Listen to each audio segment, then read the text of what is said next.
Puisqu'on parle de bio, l'inflation a fait du mal. Les Français se détournent de plus en plus des rayons. Les ventes ont plongé de 12% dans les grandes surfaces. Mais cultiver le bio continue d'attirer les jeunes agriculteurs en Franche-Comté. Et tant mieux, car la région est confrontée au défi du renouvellement des générations. On va développer ce thème ce soir, c'est le choix de la rédaction. Mais d'abord, l'illustration de ces jeunes qui se sont lancés en Haute-Saône. Ils se sont reconvertis. Frédéric Buridan et Antoine Laroche les ont rencontrés. Après un parcours dans l'hôtellerie et les ressources humaines, Camille et Xavier ont décidé de se lancer dans l'agriculture bio en décembre 2021. Un choix réfléchi et totalement assumé. C'était la ferme des parents à Xavier, qui eux n'étaient pas en bio, ils étaient en production laitière Léa Gruyère. Xavier est revenu sur la ferme en 2018.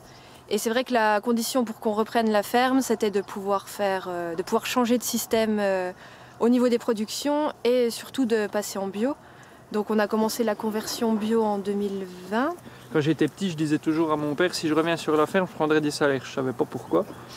Et puis après, on a commencé à regarder. Effectivement, c'est une race qui est très rustique, qui a des bonnes qualités maternelles. Et puis c'est pas des gros gabarits, donc ça valorise très bien les fourrages, même s'ils ne sont pas très riches. Ça va très bien engraisser seulement avec les prairies. Et puis ça fait des vaches qui vont faire 350, 400 kilos. La Haute-Saône compte sur son territoire 292 fermes bio qui exploitent 29 000 hectares. Bien entendu, il y a un cahier des charges très strict à respecter. Le jeune couple a misé sur le bio par conviction, en développant d'autres activités pour mettre en avant leur certification. On a choisi de faire de l'huile parce qu'on voulait se diversifier. On trouvait que la farine, il y en avait déjà pas mal. Donc on s'est dit pourquoi pas l'huile. Moi j'avais vu un producteur en faire, je m'étais dit c'était intéressant. Là on a intégré du tournesol, on a intégré du lin, on a intégré de la cartame, de la cameline et du colza. Donc franchement ça nous permettait d'avoir une diversité sur notre assolement en polyculture. Sur de l'huile ici, on est quand même par rapport à de l'huile de grande surface un peu plus cher, mais d'un point de vue qualité, c'est pas des produits comparables. On est sur de la pression à froid là. Donc, ce qui signifie qu'on conserve le goût et des graines et les qualités nutritionnelles de l'huile. Pour terminer, le résidu de pressage des graines est valorisé en alimentation animale. On appelle cela le tourteau. Il est donné aux bêtes en hiver en complément du foin. Et pour maîtriser sa production, du début jusqu'à la fin, le couple a lancé son propre magasin directement à la ferme. Donc nous, on a fait un point de vente à la ferme où on vend de la viande une fois par mois environ, donc soit de la viande de veau, soit de la viande de bœuf. Plus on vend nos huiles, les lentilles, les pois chiches en même temps. Donc c'est vrai que ça nous permet d'écouler une partie de notre production en vente directe. On a aussi la partie circuit court dans des magasins bio, épiceries, magasins de producteurs. Au premier semestre, la vente des produits bio a baissé de 13% dans les supermarchés, l'inflation étant passée par là. Pourtant, dans ce magasin de vente directe de produits issus de l'agriculture, on constate le contraire. La vente directe de produits bio progresse. Sur les 6 derniers mois, ils ont augmenté de plus 4. Alors que dans la grande distribution et les magasins spécialisés, ça baisse. Il y a d'une part un resserrement des prix. J'ai demandé aux producteurs, on a regardé si l'inflation sur les produits alimentaires est de l'ordre de 20% sur 2 ans en France. Sur le magasin, on est à 5% maximum. Une filière qui reste néanmoins vigilante. Le gouvernement est à son chevet et va financer une campagne de communication pour la valoriser. 15 millions d'euros sur 3 ans et 18 millions seront consacrés aux producteurs pour les aider à investir. Voilà pour ce beau projet de jeunes, mais la région est confrontée néanmoins à un problème de taille, le manque de renouvellement des générations. Émilien Diaz, bonsoir. La moyenne d'âge des agriculteurs bio en Franche-Comté est assez élevée et c'est inquiétant. Oui, Guillaume, la transmission s'annonce compliquée. En Bourgogne-Franche-Comté, vous le voyez, un exploitant sur 2 est aujourd'hui âgé de plus de 50 ans. Un vieillissement encore plus significatif si l'on se penche sur les fermes en agriculture biologique. La région en compte 2800 environ et dans 15% des cas, l'exploitant y est âgé de plus de 60 ans. Alors certains veulent partir en retraite, cherchent à transmettre leur exploitation, mais le renouvellement des générations est compliqué. 60% des agriculteurs qui veulent partir dans les 2 ans n'auraient toujours pas de projet de reprise, contre 40% seulement qui auraient déjà trouvé leur successeur.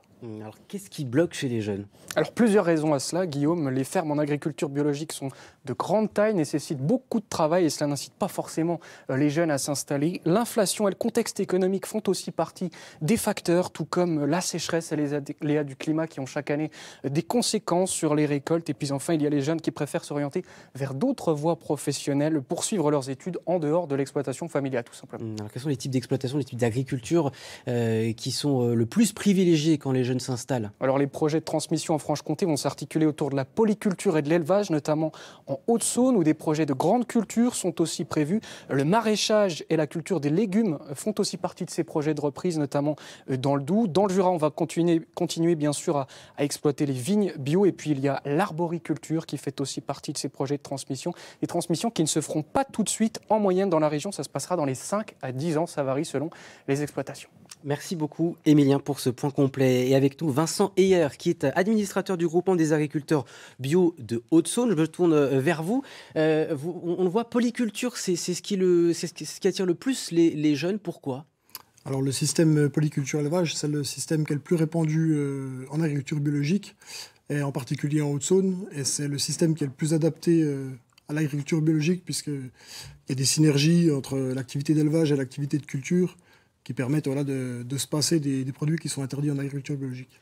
On parlait des raisons qui bloquent les jeunes à se lancer. Vous étiez d'accord avec tout ce qui a été mentionné? Je pense que le constat, il est vrai, mais je pense qu'il n'est pas inhérent à l'agriculture biologique. C'est globalement dans l'agriculture qu'il y a un enjeu de renouvellement des générations. Parce que les attentes des jeunes ont évolué en termes de conditions de travail, d'équilibre entre vie professionnelle et vie privée? Oui, voilà, il faut qu'une exploitation, pour qu'elle soit reprise, il faut qu'elle soit viable et vivable. Donc parfois, ça peut poser problème sur les exploitations qui sont à reprendre aujourd'hui. Il y en a beaucoup là en Franche-Comté, en Haute-Saône par exemple, qui sont à reprendre et qui ne trouvent pas de preneurs? Il y a un grand nombre de fermes, mais dans la proportion des fermes en agriculture biologique, je pense qu'elle reste à la même proportion que celles qui sont... Quels sont les principaux freins du coup? Quel est le problème? Il y a une inadéquation entre ce qu'attendent les jeunes et comment fonctionnent ces fermes. Elles ne sont pas faites pour le bio forcément? Peut-être des porteurs de projets qui cherchent une ferme qui correspond à leur objectif de vie, et ils ne trouvent pas forcément la ferme idéale dans le panel des fermes à transmettre aujourd'hui en Franche-Comté. Alors, l'État a annoncé l'été dernier un plan de soutien à la filière bio parce qu'on l'a dit, l'inflation incite pas forcément les Français à se tourner vers le bio dans le rayon. 70 millions d'euros, des aides pour les exploitants. Est-ce que ça a été suffisant? Est-ce que ça a soulagé les exploitants haut-saônois que vous connaissez? Alors, on va dire que c'est une aide d'urgence, et c'est pas ce qu'attendaient vraiment les producteurs, puisqu'il y a déjà depuis quelques années, les producteurs ont dénoncé le manque de soutien de l'État avec l'abandon d'un certain nombre de financements.